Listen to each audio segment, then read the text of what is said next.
After the unfortunate death and untimely death of George Floyd in 2020, in addition to the protests that were on the street, industries everywhere started examining themselves, looking at the systematic oppression and the things that happen within their industries that kept people out and kept people down. I work in education and theater. As a result, I sat on numerous panels, participated in so many discussions, and talked about all the ways that we can make theater better. Let's give a little context about theater, Broadway specifically. The first Broadway musical premiered in 1866. It was called The Black Crook. The Black Crook, since then, there have been over 8,000 plays on Broadway and 3,000 musicals. Out of all of that, 10 directors of Broadway musicals and 11 directors for Broadway plays and 17 Black choreographers and only 2 lead producers for all of Broadway in 165 years. Those are dismal numbers, and it gets even worse when you look at people from Asian or Latin or Hispanic or indigenous descent. So we had a huge problem. And organizations like Black Theater United, We See You White American Theater, Broadway Advocacy Coalition rightfully started calling for change. But what I thought was, we're too late. I was a high school teacher. And what I was seeing and the number of students that I saw going into college programs was a problem to me. So I did a very, very smart thing. I quit my job and I started a nonprofit. When I did that, the whole goal is to work with students in their gap year, that year between when they graduate high school, and work with them in that year to get them into college acting and musical theater programs. And my organization had really 4 main goals that I had stated. The first one was rigorous training. We offer classes in voice and dance, acting for the camera, movement for the actor, voice and diction, music theory, all kinds of things like that. The second one is support through the process. We work with the students with their FAFSA forms, with their auditions, their applications, interviews, writing essays, all the way up through acceptance, and their financial packages.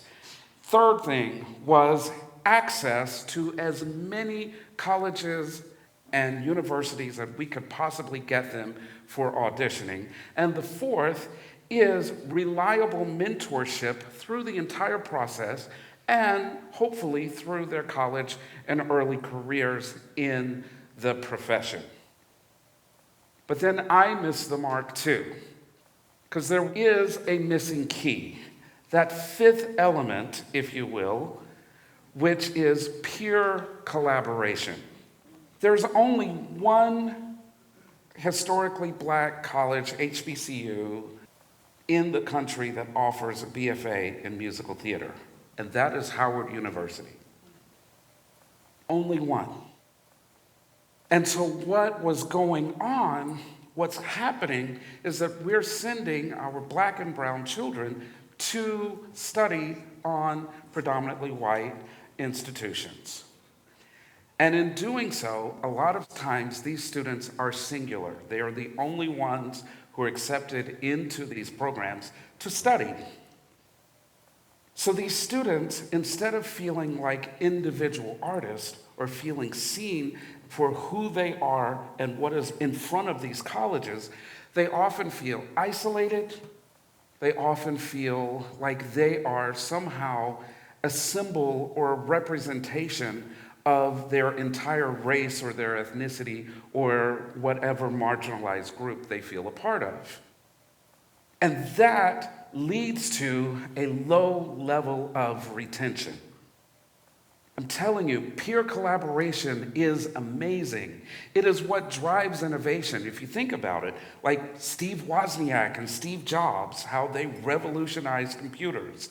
Carole King and Jerry Wexler and that rock and roll sound, or Smokey Robinson and Berry Gordy of that Motown sound. It's all of these various peer collaborations that just, wow, for the rest of the world. And we remember them. I've not had as many experiences personally in working with people who look like me. I've been directing for over 25 years. And in my 25-year career of directing plays and musicals, I have only ever worked with one Black music director, one Black scenic designer, one Black choreographer. Can you guess how many costume designers? No, two. See, okay, I got you. Anyway, two Black costume designers in a 25-year career. That's a hard thing to reckon with. And it's a hard thing that sometimes in that isolation, because the shorthand of working with someone who looks like you, shares the same experience, who thinks like you, and understands where you're coming from with a piece, so you don't have to explain everything, is crucial. It is crucial. And that happens in all kinds of industries. All kinds of industries. I want you to think about your college careers and close your eyes and picture the classroom that you were in, or in your high school careers, and think about the number of Black and brown people who sat next to you in those classes. That is my challenge to everyone today. If you work in an industry where the numbers are underrepresented, I want you to consider creating these peer networks for them. It is so much easier to lose weight when you're working with a friend, so I've been told.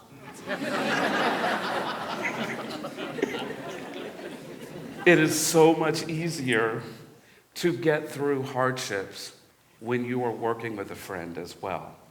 Our investment in the people that are out of our direct line of sight is crucial. It is crucial to this country. It is crucial to our growth. It is crucial to innovation. It is crucial to the arts. Those people that you don't always see all have stories.